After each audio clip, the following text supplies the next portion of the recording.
panibagong araw, panibagong vlog na naman po. Welcome back to my mini vlog. Maulan na naman itong araw na ito, kaya ayan, maaga pa lang nagsaing na rin ako at mag-unbox na rin ako ng binili kong mop.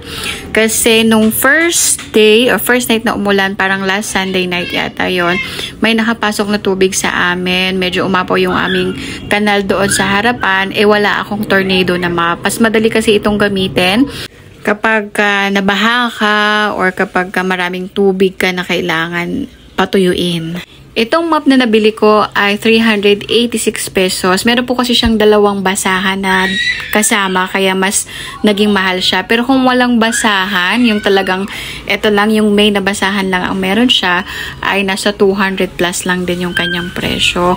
So dahil meron akong bagong mop, ako po ay sinipag na rin na maglinis.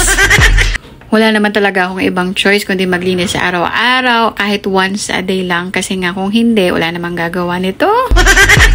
Talagang walang pahinga. Ang pinakapahinga ko na lang talaga kapag nagtulog ang aking anak ng tanghali. Depende pa yan kung ilang oras o ilang minuto lang siyang matutulog.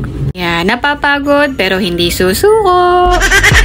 Nakakatulong din talaga yung regular kang naglilinis para hindi naman masyadong maduming-madumi at mahirap linisin yung bahay natin. Every day, sa isang buong linggo, meron naman akong routine na ginagawa sa buhay ko. Kumbaga pagka Monday, medyo chill-chill lang tayo niyan kasi kapag Sunday, meron akong helper na tumutulong sa akin na maglinis ng maayos sa buong bahay.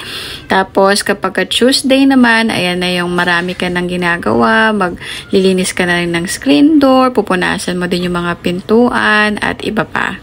Pupunasan mo din yung mga bintana at yung mga screen nito, lilinisan mo din. Minsan nagpapaligo pa ako ng mga aso or minsan pag may time pa, kukutuhan ko pa sila.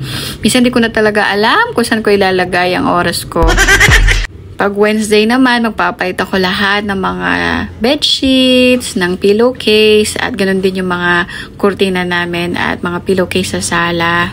Kapag Thursday naman, linis pa rin ng bahay, laba pa rin. Tapos pagka lalabas, kailangan magbayad ng mga bills or mamalengke or mag-grocery. Ayan, lalabas. Pag Friday, medyo pahinga na naman tayo. Pag Sabado, kapag may mga activity sa church, ayan naman yung mga kailangan natin gawin. At pag Linggo, syempre, it's a Sabbath day. Mas gusto natin na magsimba din para makapakinig naman tayo ng mga salita ng Diyos na makakatulong sa atin na mag-uplift at ma-encourage sa panibagong linggo na kakaharapin natin. So, yun lamang ang mga routine ko pagka buong linggo. Mas maganda na yung meron kang routine, may mga schedule ka para hindi laging sobrang pagod. May time pa rin na umupo at makapag-Netflix. Ha!